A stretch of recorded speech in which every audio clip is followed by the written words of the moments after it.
했을 때부터 쭉, 물론 그 이전 신년사도 많이 봤습니다만은, 올해는 신년사 안 나왔어요. 사실 신년사에 가름하는 전원회의 결정서들이 굉장히 중차대하게 나왔죠. 한마디로 저는 살짝 좀 이렇게 위기의식을 조금 느낍니다. 어떤 위기의식이냐?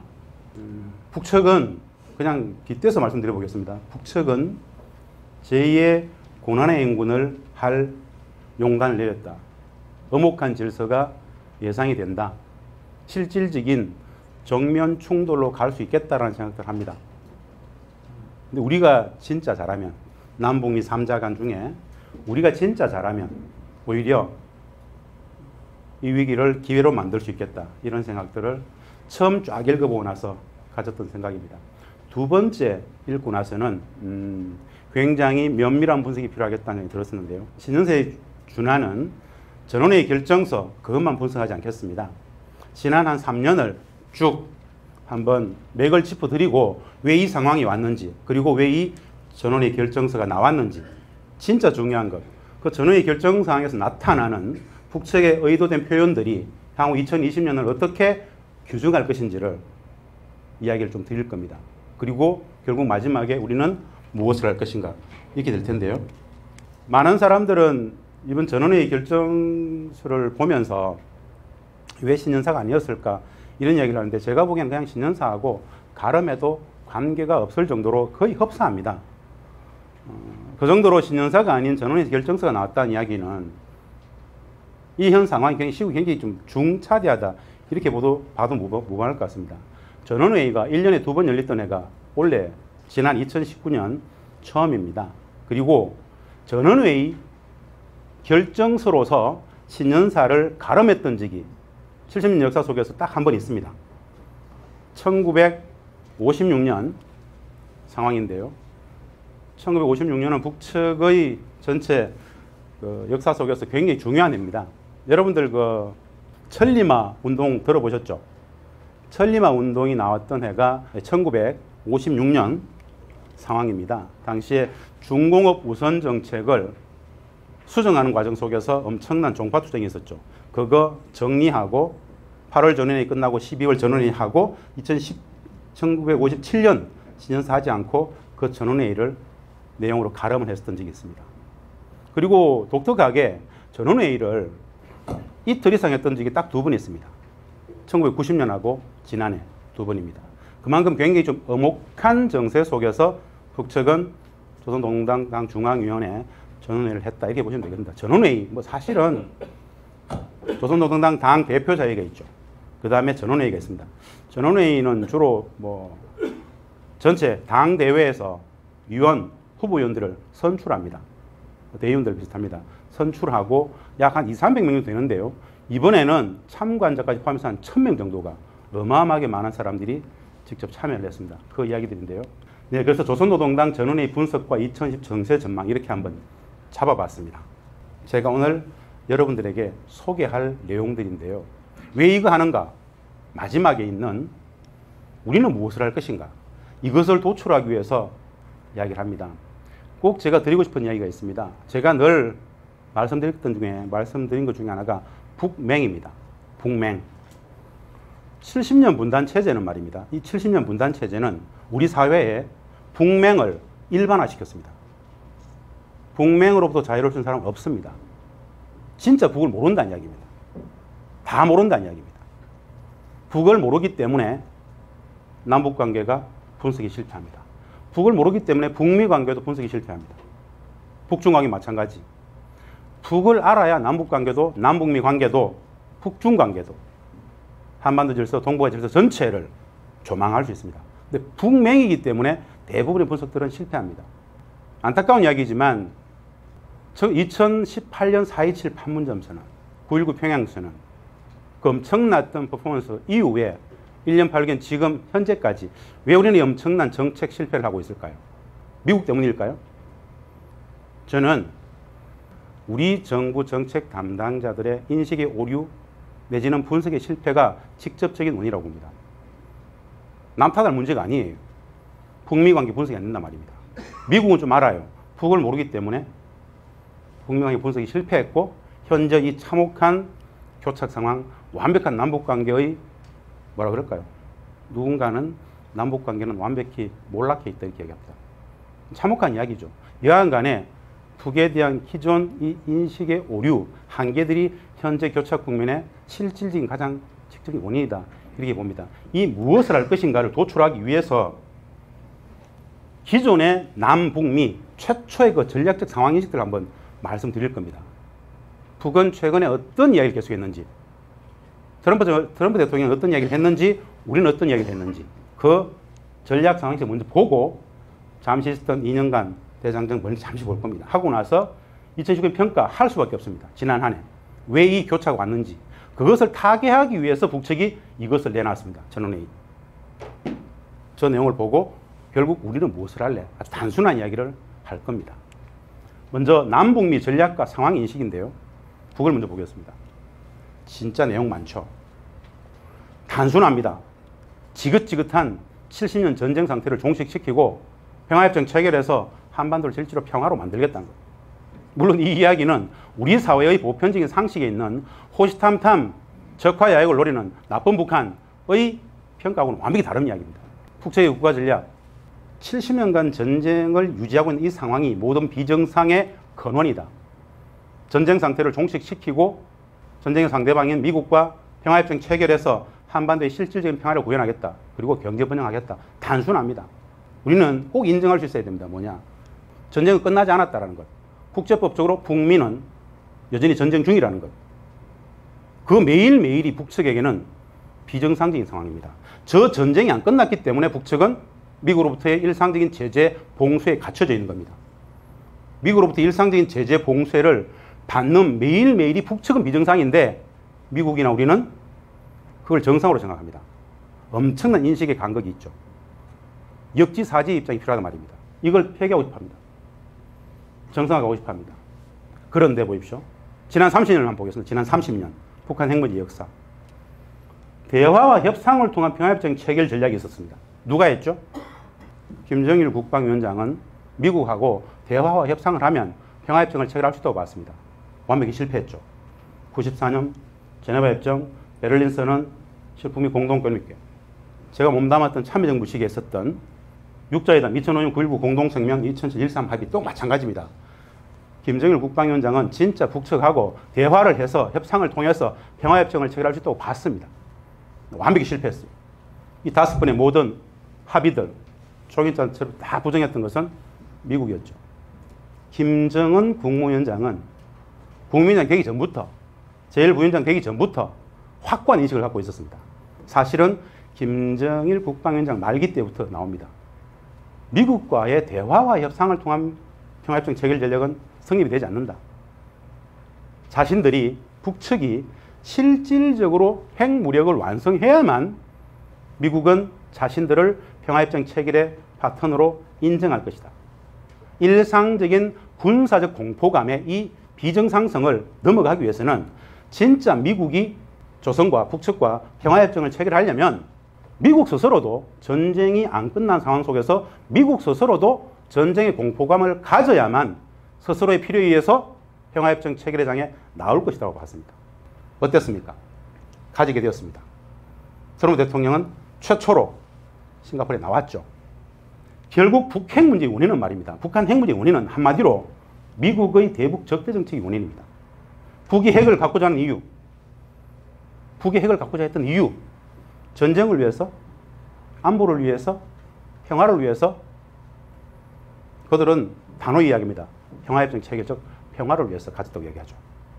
미국의 핵 선제 공격 억제, 그 전쟁 억제하겠다고 가졌다 그러죠. 제가 늘 이야기합니다. 북한 핵 문제를 본질적으로 해소할 수 있는 한 가지 방법이 있다. 북이 근본적으로 핵을 가지지 않아도 되는 조건을 만들어주면 된다. 그게 뭐냐? 실질적인 평화의 구현, 평화협정 체결입니다. 단순해요. 매우 심플합니다. 전쟁 상태로 종식하고 평화협정을 체결하면 북이 핵을 가질 필요가 있습니까? 없죠. 그런데 미국은 북에게 핵부터 포기해야 평화협정을 체결했다 그러죠. 바뀌어져 있죠. 이게 지금 북측의 상황인식 전략입니다. 한번 보겠습니다. 아주 엄중한 이야기들입니다.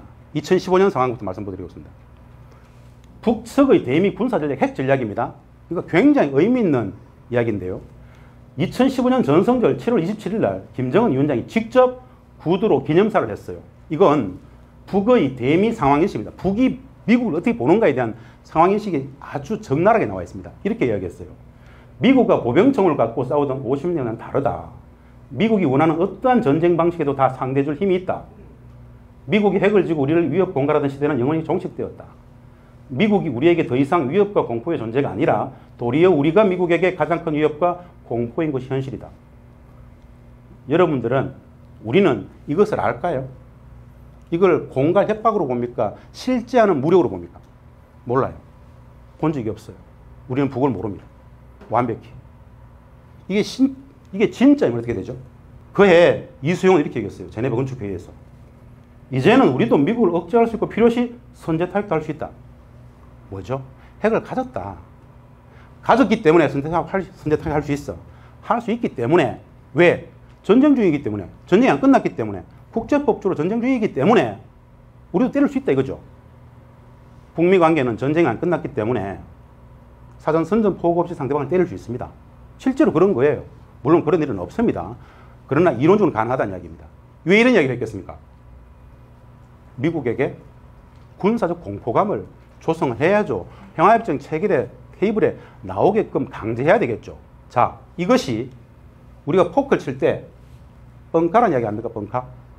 뻥카일까요? 진실일까요? 실카일까요? 뻥카일까요? 모르죠. 아무도 모릅니다. 그것은 군사 전략이기 때문에 가르쳐주지 않습니다. 절대 이야기하지 않죠. 근데 이게 간단치 않죠. 이게 공포입니다. 자, 2018년 북한 신년사입니다. 핵심만 가져왔습니다. 2018년 북한 신년사에서 핵심입니다. 핵무력 완성을 선포했어요. 반만년 민족사에 특이할 기적적 승리를 가져왔다. 국가 핵무력 완성의 역사적 대업을 성취했다. 게임이 끝났다고 얘기했어요. 미국은 결코 우리를 핵으로 선제 타격하지 못한다. 미국 본토도 다 날아간다 얘기했습니다. 그 무엇으로 되돌릴 수 없는 강력하고 믿음직한 전쟁 억제력을 보유하게 되었다. 미국은 결코 나와 우리 국가를 상대로 전쟁을 걸어보지 못합니다. 미 본토 전역이 핵 타격 사정관 안에 있으며 이 전쟁은 이제 끝났습니다. 이제 평화로 가야 됩니다. 그러면서 남북간의 정상화를 발표했죠. 북남관계 개선에서 민족들이 특기할 사변적인 해로 빛내어야 합니다. 2018년 1월 1일 딱 신년 나왔을 때 원래 정상회담 되겠구나. 바로 분석했던 그 2018년 1월 2일 날 제가 썼던 그날 분석입니다. 미국이 아무리 핵을 휘두르며 전쟁 도발 책도에 광분해도 이제는 우리에게 강력한 전쟁 억제력이 있는 한 어쩌지 못할 것이며 북과 남이 마음만 먹으면 능히 조선반도에서 전쟁을 막고 긴장을 완화시켜 나갈 수 있습니다. 라고 남측에 제안하죠. 그러면서 통일의 주체로서 책임 역할을 다하자. 하루빨리 개선하기 위해서는 자기의 책임 역할을 다해야 된다. 북과 남이 마주 앉아 우리 민족끼리 북남 개선 문제를 진작에 논의하고 평창올림픽이 있는데 민족 위상을 과시하는 좋은 계기로 될 것이며 우리는 대회가 성과적으로 개최되길 진심으로 바랍니다. 대표단 파견을 포함하여 필요한 조치를 취할 용의가 있으며 북남 당국이 시급히 만날 수도 있습니다. 1월 1일 신년사 딱 나왔을 때 우리는 바로 회담 제의해가지고 1월 7일 날 바로 만났죠. 이게 2018년 1월 1일 신년사입니다. 이게 지금 북측의 대미 인식과 당시의 상황 인식이었습니다. 그러면서 그해 4월에 조선노동당 전원회에서 이런 결정을 했습니다. 이미 핵무기 병기한 실현됐다. 즉 천명했죠. 2018년 4월 이게 조선노동당 당중앙회 전원회의에서 천명했던 내용입니다. 핵시험, ICBM 시험 발사 이제 중지하겠다. 북부 핵무기 폐기하겠다. 왜? 병기가 실현했기 때문에. 이미 배치 끝났기 때문에. 고도화의 과제는 남았겠지만 이미 현재의 무기 체계로도 병기와 즉 실전 배치가 끝났기 때문에 더 이상 하지 않아도 돼. 더 이상 하지 않겠어. 이제 평화협정 체결만 남았다라고 역제하고 있는 거죠. 핵시험 중지는 세계적인 핵군적 과정이다. 즉 일방적 핵폐기는 없을 것이라는 얘기죠. 아니 원칙입니다. 원칙. 그러면서 핵무기 핵기술 비확산, 핵무기 선제 불사용 이야기했습니다. 자, 2018년 1월 20년사에 비확산 나왔죠. 비확산이 나왔어요. 원래 아마 북측은 핵의 핵무력, 핵기술 관련 이 핵기술의 확산에 대해서 굉장히 많은 플레이를 할 수 있습니다. 툭툭 던지겠죠. 중동이든 어디든 줄 수 있어, 줄 수 있어, 줄 수 있어, 줄 수 있어. 그 말 한마디 자체가 미국에는 엄청난 재앙입니다. 참여정부 5년간 말입니다. 육자회담 통해서 우리가 육자회담 통해서 남북 그리고 미, 일, 중의 육자가 합의했던 최고 수위의 북에 대한 핵 억제가 뭐인 줄 아세요? 북이 핵을 더 이상 비확산하면, 즉 핵 동결하고 확산만 하지 않으면 종전선언 평화협정 그리고 북미 정상화까지 가겠다고 얘기했었습니다. 그게 2004년, 5년, 6년 당시에 북한 핵 문제를 둘러싼 역관계, 힘관계였어요. 비확산을 전제 조건으로 이미 개발한 거 그렇게 할 수 없다. 놔두고 더 이상 확산시키지 않겠다. 이 핵 관련 기술을 다른 나라에 전달하지 않겠다라는 그 하나만으로도 미국은 평화협정 체결에 대해서 후두리 이야기했었어요. 굉장한 이야기죠. 이 이야기가 2018년 전후의 결정서에서 하지 않겠다. 그러니까 평화협정 체결하자고 나왔던 것이죠. 사회주의 경제건설, 인민시간 향상에 총력 집중하겠다 경제 집중 전략을 발표했습니다. 이게 북측의 대미 상황인식과 핵무력 완성 수준에 대한 자기들 판단 능력입니다. 자, 여기에 상응하는 미국의 트럼프 대통령의 상황인식을 한번 보겠습니다. 이건 트럼프 대통령의 상황인식입니다. 미국의 상황인식이 아닙니다. 지금 미국의 문제는 뭐냐? 트럼프 대통령과 네오콘 간의 내부적 역관계가 엄청나게 충돌하고 있죠. 이것은 트럼프 대통령의 상황인식입니다. 이렇게 얘기했어요. 후보 시절입니다. 후보 시절.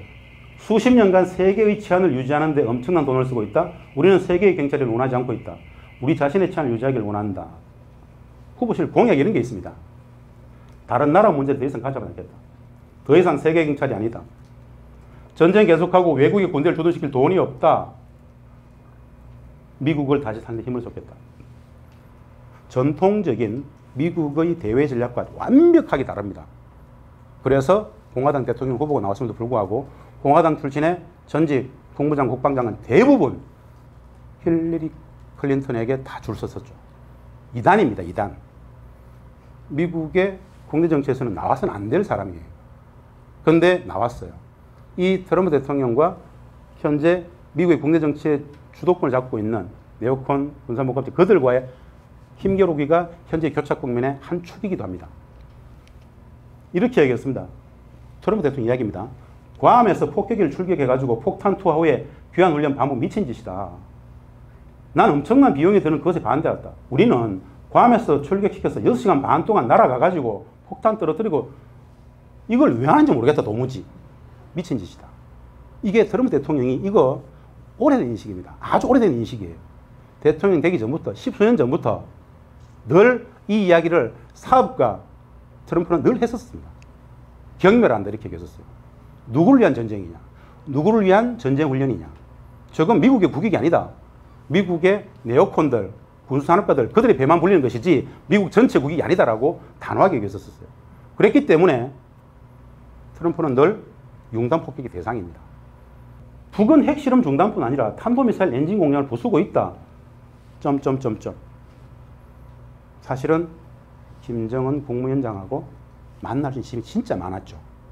근데 결론은 트럼프 대통령은 지금 미국의 국내 정책 역학관계 속에서 네오콘들, 소위 말하는 군사목합체, 금융 자본들, 무기 자본들을 넘어가지 못하고 있죠. 거의 한마디로 이야기하면은 역관계가 성립이 되지 않습니다. 핵심 질문입니다, 이제. 트럼프 대통령과 네오콘의 역관계 속에서 트럼프 대통령은 이들을 넘어설 수 있을까요? 둘 관계 속에서는 절대 넘어서지 못합니다.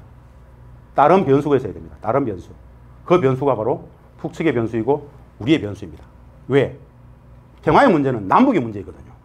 태평양 건너 그 미국 땅에서 왜 한반도의 종전선언에 대해서 왜 반대합니까? 우리의 문제인데 우리의 목소리를 키워야 되는 거죠. 그러면 트럼프에게 굉장히 큰 도움이 되는 겁니다. 살짝 옆으로 비껴나가서 한번 말씀드려보겠습니다. 왜 트럼프 대통령은 주한미군 방위분담금 왜 6조를 불렀을까요? 그 명분으로 주한미군 철수 주장이 나와주기를 바라진 않을까요? 시리아라든가 아프가니스탄 철군의 과정이 있죠. 도무지 용납이 안 될 정도로 이 정도 던지면 대한민국에서 주한미군 철수 운동 나올 것 같은데라고 툭 던지진 않았을까요? 왜 안 하죠? 그걸 가지고 숫자 노름을 협상을 해야 됩니까? 나가라 그래야 되죠. 그럴 개연성이 있습니다. 왜? 미국의 여러 많은 정치인들을 제가 만나봤을 때 말입니다. 그런 얘기 해요.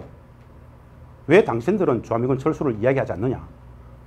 우리는 그런 이야기하면 어떻게 됩니까? 생매장 당합니다. 해야 됩니다. 그게 당연한 요구인데 해야 미국의 국내적 역학관계 속에서 트럼프 입지가 확대되는 겁니다. 왜? 한반도 평화를 위해서, 우리 국민들의 행복을 위해서, 평화를 위해서 아닙니까? 전쟁의 상태를 유지할 것이냐, 전쟁을 넘어서 평화로 갈 것이냐, 당연히 후자죠. 국민행복이 보시기 때문에. 자, 일단 트럼프의 상황실을 봤습니다. 우리 문재인 정부의 초기 상황을 보겠습니다. 베를린 선언에 다 들어가 있습니다. 오직 평화, 핵과 전쟁 한반도, 남북 상호 존중하자, 6.25 14로 돌아가자, 북측의 붕괴를 바라지 않으며 협상을 하지 않겠다, 북측 처지 안전을 보장하는 비핵화를 추구하겠다, 이런 이야기를 했었습니다. 평화체제 구축합시다, 남북합의 법 제고합시다, 모든 남북합의는 정권이 바뀌어도 개성돼야 된다, 즉 6.15 14 개성하겠다, 실천하겠다, 이런 이야기였어요. 항구적 평화를 위해서 종전선언 평화협정 체결합시다. 굉장한 이야기들이죠. 완전한 비핵화와 함께 평화협정을 체결합시다, 뭐 이런 이야기를 했습니다. 그래서 우리는 평화를 위한 대장정에 나섰습니다. 바로 평창올림픽이 있었고 1차 정상회담, 여러 많은 합의, 4.27 판문점 선언입니다. 모두의 내용입니다. 한번 보시겠습니다. 지금의 상황을 대입해서 한번 보세요. 양 정상은 한반도의 평화의 시대가 열렸음을 8천만 결의와 전 세계 앞에 엄숙히 천명하였다. 분당한 대결을 하루빨리 종식시키고 과감하게 열어나가며 적극적으로 개선하고 확고한 의지를 담아서 선언한다. 남북관계의 전면적이며 획기적인 개선과 발전을 이룩함으로써 뭐 이런 우리 스스로 결정한다 민족적 원칙 확인, 적극적인 대책, 적극 어마어마한 말들이 많이 들어가 있었습니다. 이게 2018년 4.27 판문점 선언 모두의 내용인데 지금 어떻습니까? 지금 6.12 싱가포르 최초의 북미 정상회담이 있었습니다. 이거 꼭 한번 보세요, 여러분. 여기에서부터 시작되는 겁니다. 현재 교착 국민의 모든 운이는 여기에 있었습니다. 이것을 실천하느냐 마느냐의 문제입니다. 최초 북미가 했던 합의입니다. 이건 한번 핵심 내용만이라도 염두에 둘 필요가 있습니다. 새로운 관계 수립과 평화체제 구축을 협의했어요. 미국은 북의 안전을 보장하고 북은 한반도의 완전한 비핵화를 약속했습니다. 한반도의 완전한 비핵화입니다. 북한이 비핵화가 아닙니다. 한반도입니다. 상호 신뢰 구축의 과정이 한반도의 비핵화를 정진할 수 있다고 인정했어요. 이게 합의문이 있습니다. 우리는 비핵화 그러면 항상 북의 비핵화만 이야기해요. 한반도의 비핵화의 개념은 말입니다. 한반도를 진주하는 핵 전략 자산의 진주도 안 되는 겁니다. 우리 원래 2019년만 하더라도 1년 360일 계속 미국의 핵 전략 자산이 계속 들어왔었습니다. 신문은 언론은 단 한 줄도 쓰지 않았습니다. 늘 그랬으니까. 늘 그랬으니까. 한반도의 비핵화란 말입니다. 북의 비핵화 아니다는 거죠. 4가지 합의했습니다. 북미 간 새로운 관계 수립을 약속했어요. 적대청산 평화였죠. 항구적 평화체제 구축을 노력하겠다. 판문점 선언 제약이 이게 뭐냐? 판문점 선언의 핵심에 올해 안에 종전선언하고 평화협정 체결하자라는 남과 북의 합의가 있었죠. 2018년 합의입니다. 이거. 그것을 트럼프 대통령은 김정은 국무위원장한테 약속을 해줬어요. 이렇게. 우리도 종전선언 한다. 끝났습니다. 6.12 끝났죠? 어땠습니까? 북측은 유해 송환, 쭉 이런 거 했었죠. 풍계리 붕괴시켰죠. 돌아가서 트럼프 대통령은 종전선언 정도를 내놨어야 되는데 오히려 미국 돌아가가지고 트럼프 대통령은 말입니다. 종전선언 말도 못 꺼냈습니다. 민주당한테 여러 많은 언론들한테 완벽히 대치기 당해가지고 6.12 합의는 그야말로 종이장처럼 거의 실천이 되지 않았어요. 그래서 6.12 합의가 전혀 지켜지지 않은 상황으로 내몰렸기 때문에 북측은 발끈했죠. 왜 실천 안 하냐. 그것을 다시 극복하기 위해서 문재인 대통령이 나섰죠. 3차 정상회담을 했습니다. 핵심은 그겁니다. 문재인 대통령은 그렇게 얘기했죠. 김정은 위원장한테. 트럼프 대통령은 종전선언 의지가 있는데 네오콘과 미국의 반대 세력들이 그 반대가 워낙 심하기 때문에 못하는 거 아니냐. 좀 더 과감한 비핵화 의지들을 천명하면은 그것을 가지고 그것을 수단으로 트럼프 대통령이 종전선언 나올 수 있을 것이야 라고 얘기를 했습니다. 그게 뭡니까? 북이 동창 연전심장 미사일 발사 영구 폐기하고 미국 상황 조치가 있다면 영변 핵실 연구 폐기가 있다. 어마어마한 합의죠. 이걸 우리는 상상도 못했습니다. 저 양보를 받을 것이라고는 누구도 예측 못했습니다. 우리가 제안했고 북측은 엄청난 용단을 내렸습니다. 영변은 말입니다. 북측의 핵 무력 성지죠. 성지. 모두 한 70% 정도 적혀 있습니다. 그곳에 핵 관련 시설물, 건축물만 약 한 400여 동이 있습니다. 그거 전체 철거하는데 몇 년 걸릴 것 같습니까? 만약에 철거한다면 우리 고리 원자력 발전소 있죠? 고리 원자력 발전소 그거 철거해서 완벽히 해체하는데 한 3, 40년 걸립니다. 시작한 순간부터 오랜 시간이 걸립니다. 그런데 그것을 하겠다고 얘기했어요. 미국의 상응 조치가 있다면 저 상응 조치는 종전선언, 제재제 이런 것들입니다. 그런데 어땠습니까? 9.19 평양선언 끝났는데 평양선언 끝나고 나서 9월 25일 날 한미 정상회담이 있었습니다. 거기에서 이렇게 얘기했어요. 북측이 평화와 번영을 원한다는 확신을 가졌다. 문재인 대통령과 트럼프 대통령 양자 간의 합의에 대한 일치였습니다. 확실하죠. 새 지도자가 있어요. 컨센서스가 있어요. 트럼프 대통령은 미국의 국내 정치를 못 넘어가는 것이고 문재인 대통령은 국내 정치 역학관계 속에서 돌파력을 그 리더십을 아직 못 발휘하죠. 왜?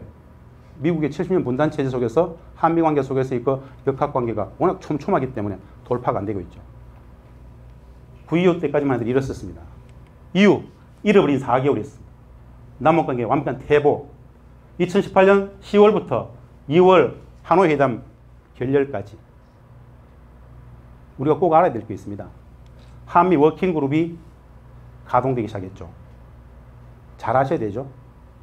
한미 워킹그룹은 4.27, 9.19 보니까는 얘들이 지들끼리 뭐야 이거. 아주 깊숙이 개입하고자 했던 시스템이 바로 한미 워킹그룹입니다. 한미 워킹그룹은 4.27과 9.19의 남과 북의 최고 지도자의 그 합의들을 한이 만일을 결정했던 실무적 분석하고 안 돼 다 꺾어버렸던 회의체가 기구가 워킹그룹이에요. 북측은 용납을 하지 않았습니다. 어떻게 4.27과 9.19의 남과 북의 최고 지도자의 합의를 귀측은 미국의 실무 담당자들하고 그걸 되니 안 되니를 말이 돼? 라고 이야기가 나왔죠. 용납할 수 없다고 그랬었어요. 당신들은 한미관계 속에서 그럴 수 있을지 모르겠지만 우리는 용납할 수 없어. 이거 아주 인식의 엄청난 오류죠, 사실은. 예, 제재의 틀 속에서 소극적 대북 정책이 계속 나아갔고 4.27과 9.19 합의들은 방치되었습니다. 실천 답보 상태됐죠. 결국 2차 북미 정상회담은 하노이에서 이 존 볼턴 웃음처럼 노딜로 끝났습니다. 노딜. 하노이 회담 실패와 남북관계의 더 큰 실패, 비핵화의 프레임, 한미동맹 프레임, 소극성, 비동성 이런 것들 속에서 결국 우리는 완벽히 지금까지 아무것도 못하는 상황으로 내몰렸습니다. 반짝 있었죠. 이건 본질적인 어떤 신뢰관계 회복하는 데는 역부족이었습니다. 역사적으로 한번 그냥 파문 갔다 이거밖에 없죠. 예, 북측 신년사는 넘어가겠습니다. 이건 그냥 이렇게 보십시오. 북측의 신년사라는 것은 말입니다. 이 상징성이 있어요. 북측의 신년사에는 타 국가에는 없는 정치사회적 일체화와 상징화의 표징입니다. 북측의 국가사회주의 집단주의 상징이에요. 북측의 국가체제를 세 가지 키워드로 제가 늘 말씀드리죠. 사회주의 제도, 공동체성이 진짜 강한, 그리고 집단주의 체제죠. 개인주의 사회가 아닌. 이 집단주의 체제를 상징하는 것이 바로 신년사입니다. 전년도 정책평가 새 국가 운영 방역 전략적 지도 지침이죠. 이거는 12월 전체 결산총화에서 나오는 겁니다. 굉장히 엄정하고 객관적이고 공정성을 갖고 있습니다. 엄정성, 보편성, 절대성을 가지죠. 결사 관철의 지침입니다. 왜? 사실은 신년사라는 것은 말입니다. 상청단에서 만들어가지고 내려먹이는 건 아닙니다. 12월달 결산총회 할 때 하부 단위로부터 각급 단위로부터 수많은 평가들이 모아져 가지고 위에서 최종 결정하는 겁니다. 그랬기 때문에 저것을 전인민적 결의라 그래요. 전인민적 결의이기 때문에 전인민적 결사 관철의 지침이기도 하죠. 상명하복의 그런 문은 아니다라는 것, 그 정도로 말씀드리고요. 이거 이제는 북측의 신년사 발표는 전 세계 이목이 집중될 정도로 굉장한 하나의 문화가 되었습니다. 여기에 다 들어가 있기 때문에. 자, 2019년 평가 이거 지금까지 했는 걸 다시 한번 복귀해 보겠습니다. 아주 아픈 이야기들입니다. 지난 한 해 남북미 관계가 어떻게 있었는지 한번 보겠습니다. 2019년 신년사를 분석하는 건데요. 2019년 신년사입니다. 핵심 구호가 뭐였냐면요. 역사적인 북남 선언들을 철저히 이행하여 조선반도의 평화 번영 통일의 전성기를 열어나가자. 이게 2019년 신년사의 핵심 구호였어요. 남북관계를 기존의 합의들을 완벽히 실천하자.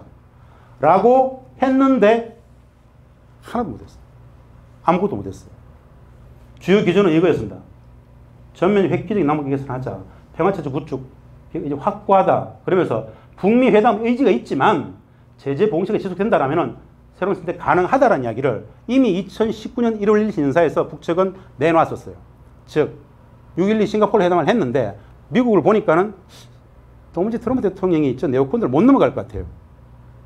2월 하노이 회담 기대는 하지만 사실은 안 될 수 있다라는 가정을 두고 북미 회담 의지가 있지만 제재 봉쇄가 지속된다라면 우리는 새로운 선택을 할 수 있다는 여지를 확실히 열어뒀죠. 이게 기조였어요.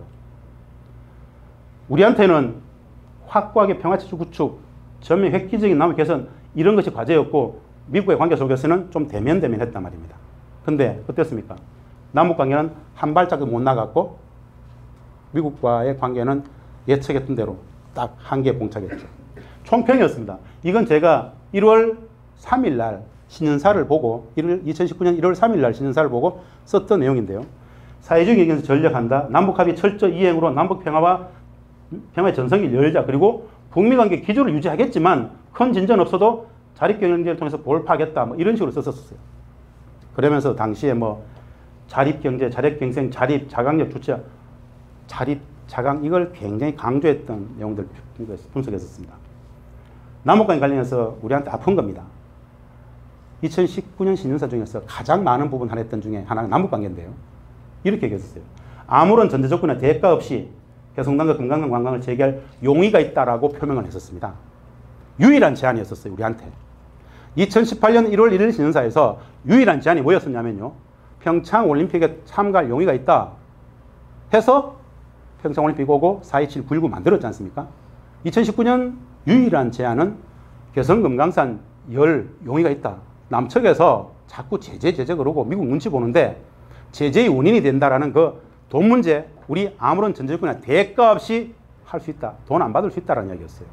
그만큼 확고하게 개성남북관계, 개성공단과 금강산을 못 열면 남북관계는 한 발짝도 못 나간다. 우리 양보할 테니까 가자라는 이야기였어요.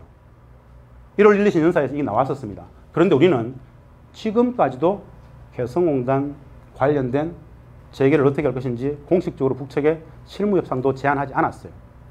신년사는 말입니다. 2,500만 전체의 결의라 그랬죠. 그 2,500만 전체의 결의를 지금까지 우리는 무시하고 있단 말입니다. 이번 전원회의 12,000자가 있는데요. 전체 중에 남북관계 단 한 문장도 없습니다. 철저히 우리를 무시하고 있어요. 이거 그냥 그런 게 아닙니다. 지난 1년이 넘는 과정 속에서 우리가 무엇을 어떻게 잘못했는지를 한번 반추해 볼 필요가 있습니다. 2019년 신년사에는 말입니다. 전체 신년사 내용 중에 남북관계를 전면적으로 획기적으로 개선하자는 이야기가 한 40%를 차지합니다.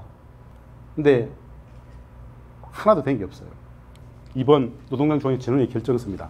지금까지 평가를 했는 상황 속에서 어떻게 봉착했는지, 왜 북측은 제2의 고난행군을 상정할 정도로 엄혹한 정세 속에서 정면 돌파를 이야기하는지 한번 보겠습니다. 4가지 의정이 있는데 필요 없고요. 이것만 보면 됩니다. 첫 번째, 당면 투쟁 방향에 대하여 2019년에 북측의 핵심 구호가, 신의 핵심 구호가 남북관계 전면 획기 그거 있고요. 그리고 자력경제의 기초는 사회주의 건설의 새로운 진경로를 열어나가자였습니다. 2020년 보겠습니다. 우리의 전진을 저해하는 모든 난관을 정면 돌파전으로 뚫고 나가자. 엄혹한 질서가 형성된다는 이야기를 하고 있습니다. 굉장히 다른 기조예요. 많은 이야기를 했는데요. 핵심, 강력한 정치, 외교, 군사 공세로 정면 돌파전을 승리로 담보하자. 이 내용이 전체 12,000자 중에서 한 50% 이상을 차지합니다. 회의 소집 배경은 이미 아시다시피 당면한 주객관적인 장애와 난관들을 분석, 평가하고 결정적 대책을 강구하기 위해서, 즉 대미 전략을 새롭게 짜기 위해서 잡았습니다. 그리고 현 정세에 맞게 정면 돌파전을 벌일 때 대한 노선을 천명했습니다. 그러면서 주로 이야기 뭔지 아십니까? 군 이야기. 국방력 강화, 최첨단 무기 이제 보여줘야 된다. 보여주는 과정 속에서 엄혹한 질서가 있더라도 우리는 돌파하자. 위기가 조성될 수 있는 여지들이 진짜 많아졌습니다. 북측의 핵무력과 군사적 역량에 대한 정확한 인식이 이 분석 성공의 관건입니다. 쟤들 뭐 대충 갖고 있겠지 이렇게 보면 안 됩니다. 군사적으로 굉장히 무시할 수 없는 한 나라를 만날 수도 있습니다. 이제 북측이 뻥카가 아닐 가능성이 너무 높단 말입니다. 실카란 말입니다. 왜? 그들은 70년간 미국과의 전쟁을 못 끝내고 있었습니다. 생존하기 위해서 70년간 어떤 삶을 살아왔을 것이며 어떤 군사적 대비를 했을 것인지에 대해서 우리는 모릅니다. 그냥 헐벗고 굶주려가지고 툭 밀면 확 넘어질 것 같은 그렇게 보면 안 된단 말입니다. 누구도 무시할 수 없는, 함부로 할 수 없는, 오히려 압도당할 수 있는 군사 무기 체계들이 있을 수 있다는 과정 속에서 이제 봐야 됩니다. 그건 이제 다른 정세인식인데요. 첨단 국방과학의 비약은 주변 정치 정세의 통제력을 제고하고 적들에게는 섬세하고도 혹심한 불안과 공포의 타격을 안겨줄 것이다. 혹심한 불안과 공포의 타격. 저는 공포를 엄청나게 조성할 것으로 보입니다. 단순화시켜볼까요? 단순화시켜볼게요. 왜 이 교착국이 왔는가? 이거 단순화시켜보면 말입니다.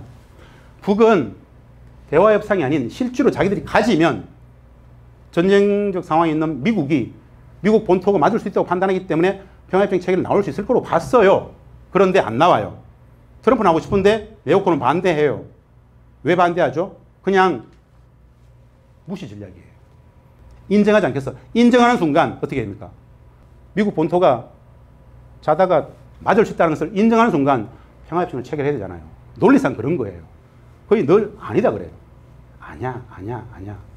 군사적으로 이미 가지게 됐죠.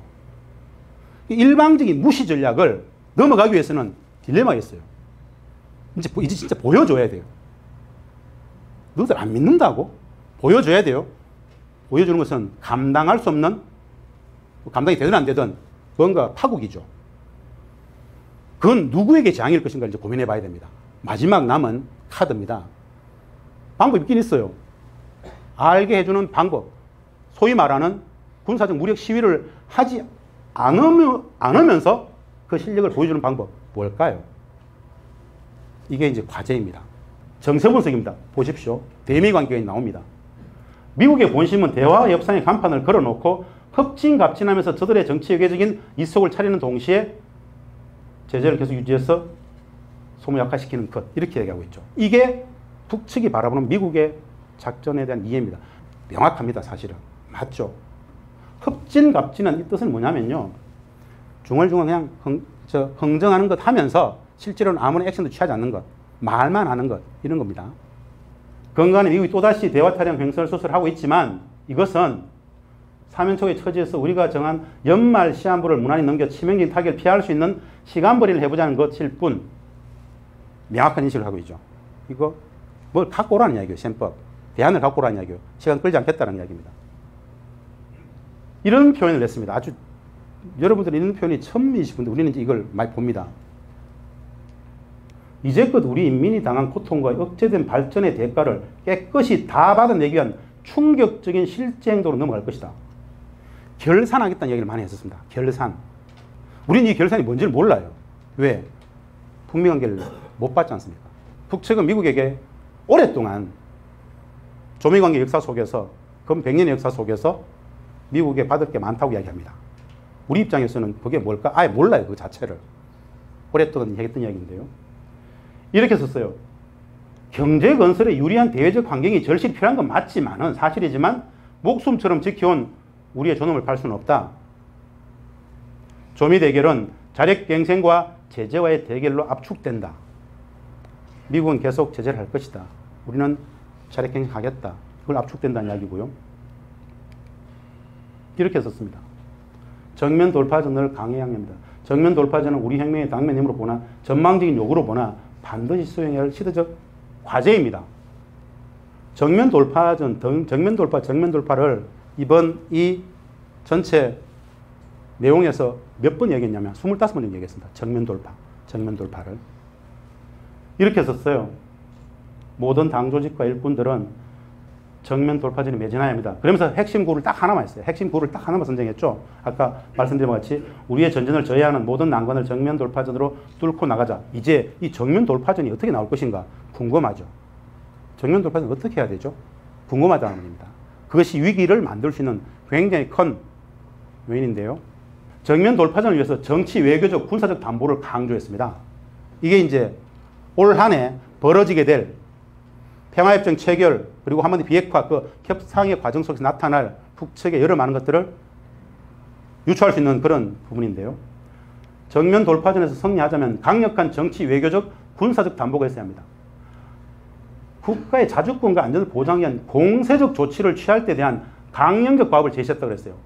강령적 과업이 뭘까요? 여기 나와 있지 않습니다. 4일간 토론 토의하면서 정면 돌파전을 하기 위해서 정치, 외교적, 군사적 담보가 있어야 된다. 이러한 조건에서 이런 얘기 있습니다. 지켜주는 대방도 없는데, 즉 약속을 했는데 미국은 안 지켜. 또 우리가 더 이상 일방적으로 매여 있을 근거가 없어졌으면 다음 문장이 뭐가 있냐면요. 비확산 문제 나옵니다.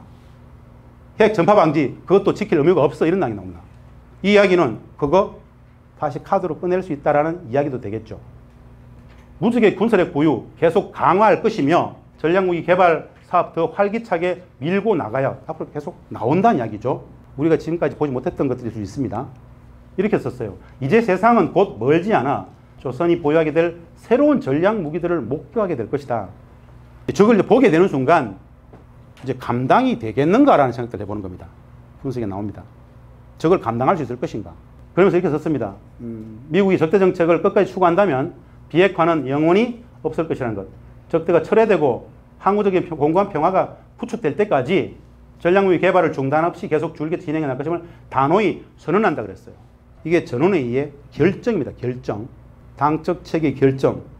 강력한 핵 억제력의 경상적 동원태세를 항시 유지. 여러분, 이 경상적 동원태세의 의미를 아세요?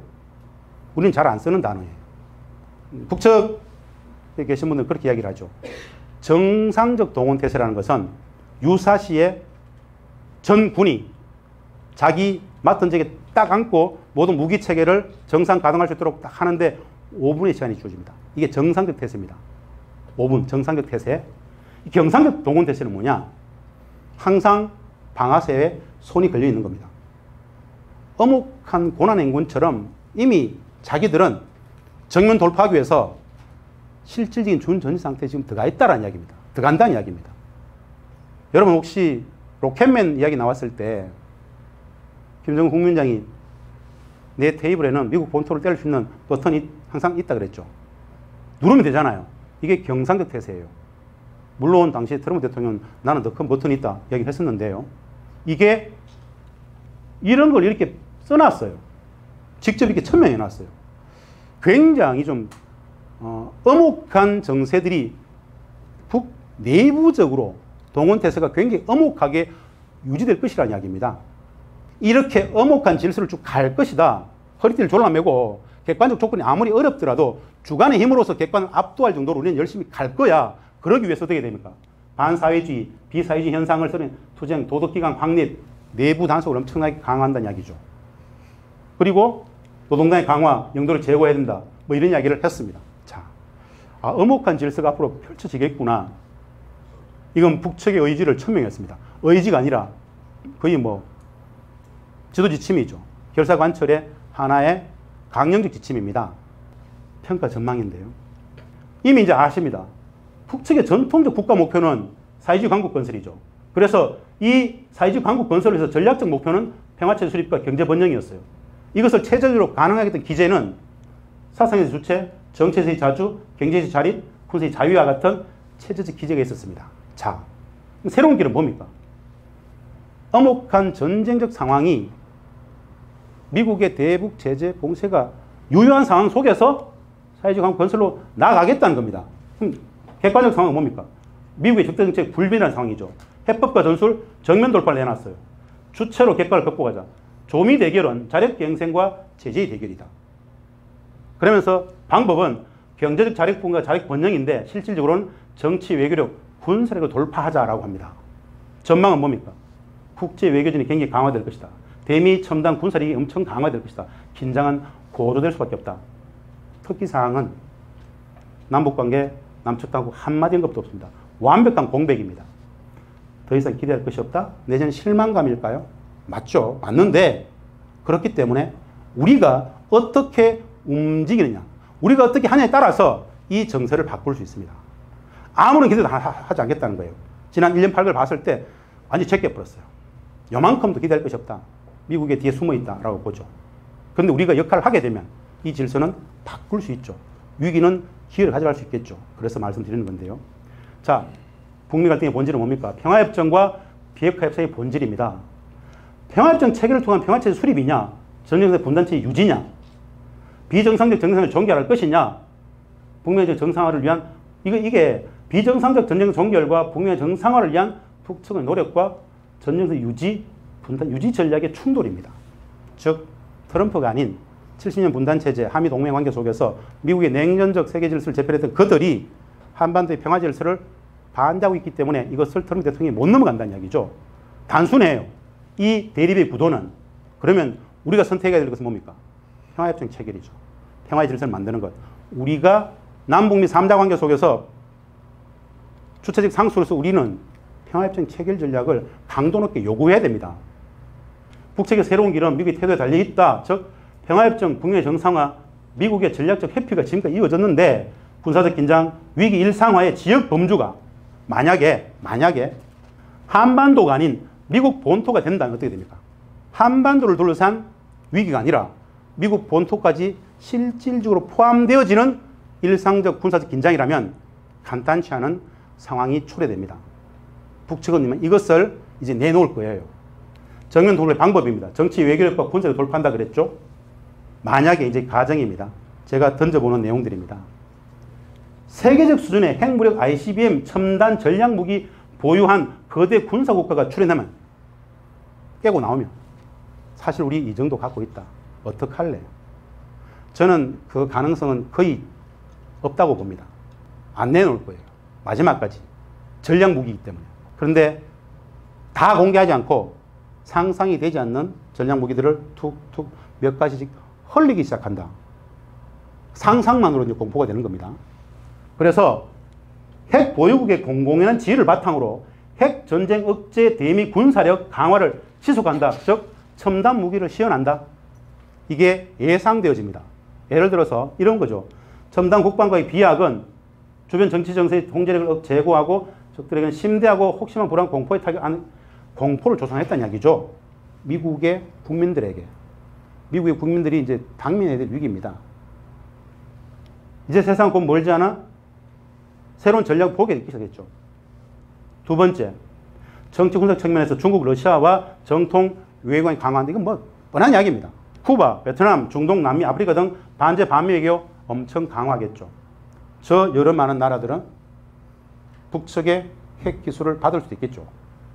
핵 ICBM 기술의 이전 확산의 이야기들을 툭툭툭 흘리기 시작한다면 감당할 수 있겠는가? 그럼 새로운 길에 들어서면 어떤 일이 발생할까? 전쟁 상황 유지라는 미국의 전략적 의도를 인정하고 즉 군사적 일상화를 하자. 그래 좋다. 미국과 똑같은 핵 공격 전략을 노고를 하는 겁니다.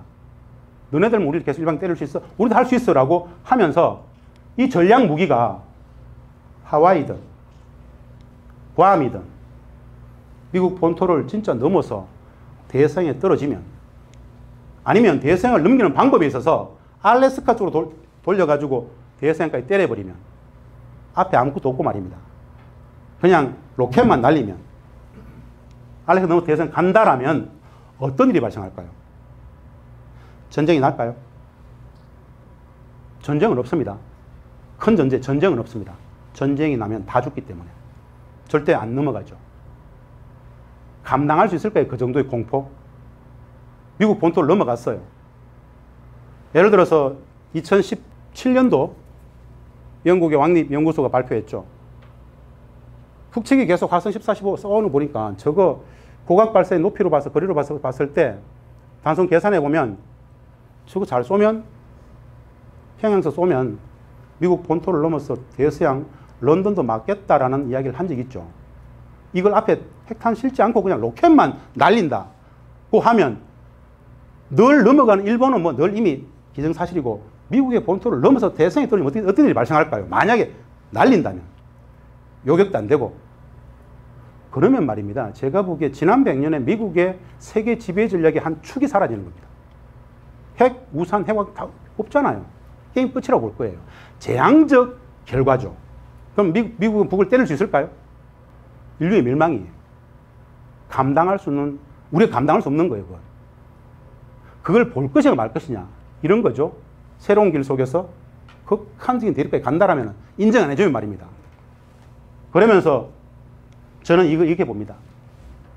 저기까지 가기 전까지 미국은 대책을 평화협정을 체결해야 되죠. 이건 진선미의 가치규범입니다. 전쟁 끝내고 평화협정을 체결하자는 것은 진선미의 가치규범이지 않습니까? 전쟁하자는 게 아니에요. 전쟁적 상태를 끝내고 종전선언 평화협정을 체결하자는 이야기입니다. 미국 입장에서 전통적으로 봤을 때 그 군산복합체 무기 상인들 말고 여기 이해관계 다 동의할 겁니다. 왜 쟤들하고 굳이 70년 전쟁을 못 끝내고 있어? 평화협정 체결해. 미국이 소련과 중국과 베트남과 다 관계 정상했던 것처럼 뭐 북이 뭐라고 하지 뭐. 그 여론들을 만들 수 있겠죠. 여기서 말입니다. 미국의 북에 대한 인식의 오류, 상황 분석 실패가 저는 정책 실패를 초래하고 있다고 봅니다. 즉 북측의 전략무기 핵 능력에 대한 무지가 정책 실패를 초래하고 있다고 보는 겁니다. 이미 이제 다들 아는 이야기죠.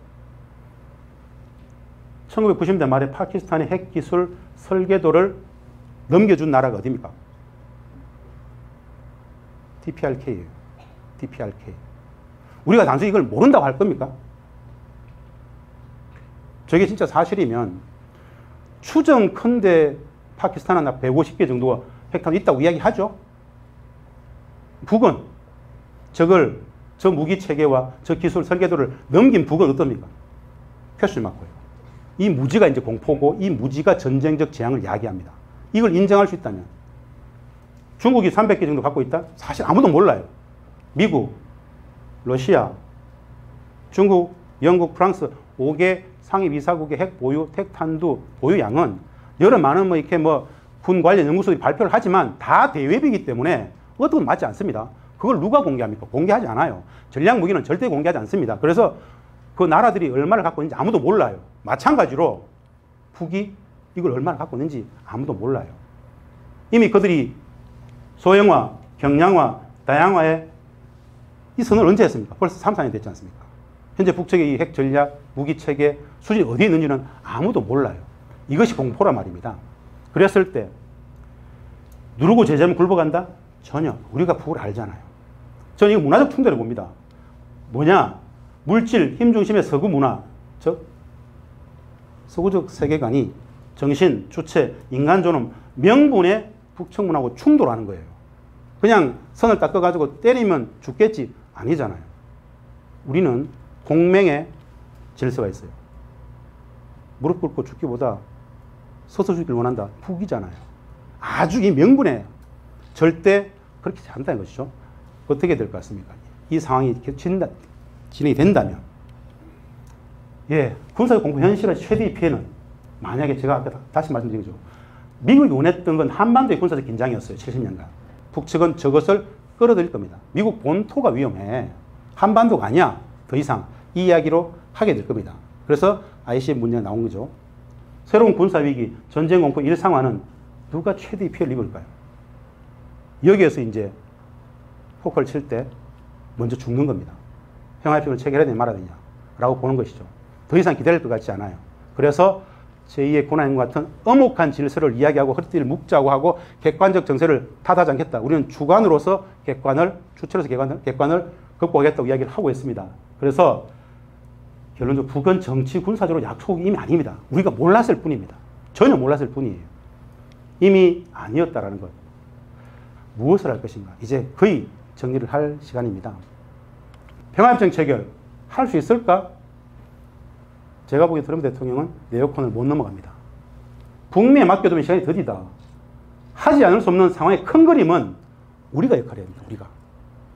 미국 뒤에 숨어서 아무것도 안 하는 소극성이 아니라 평화는 우리의 문제이기 때문에 우리가 움직여야 된다. 왜 대한민국 정부는 미국에게 평화협정 체결하자고 얘기하기 못합니까? 해야죠. 우리에게는 전쟁 상황이 유지되는 우리도 마찬가지잖아요. 이 엄혹한 비정상에 대해서 우리는 문제의식이 없어요. 전 세계 다 평화적인 관계인데 한반도만 전쟁 중인데 5천만 원 다 인식을 하지 않아요.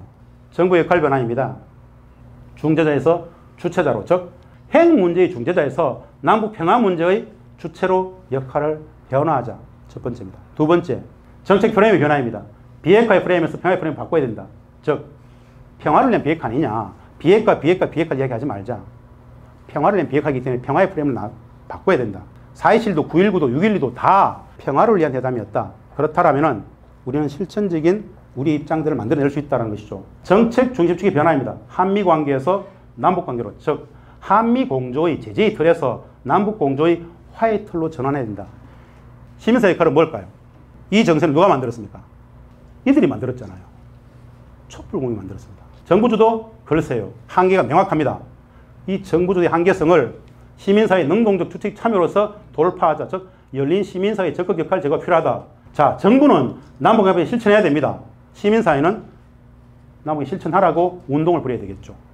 기존의 합의들, 북측이 일관되게 요구하는 겁니다. 합의 실천 좀 하자. 마찬가지 평화협정 체결 운동입니다. 정부는 평화협정 체결을 이야기해야 됩니다. 이제. 그리고 시민사회는 정부에게 미국에 대해서 평화협정 체결을 하라고 광범위한 운동을 벌여야 됩니다. 이것은 우리의 생존권의 문제입니다. 진짜 만약에 말입니다, 여러분.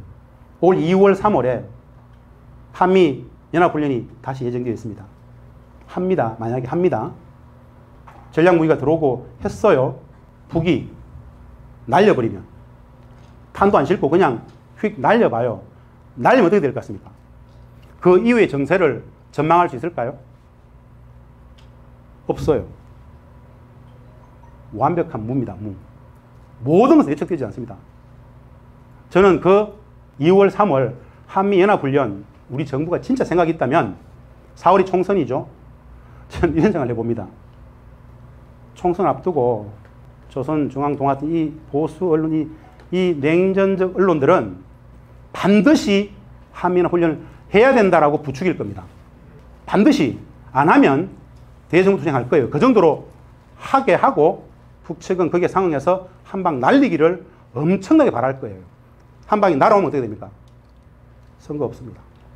있을까요? 없어요.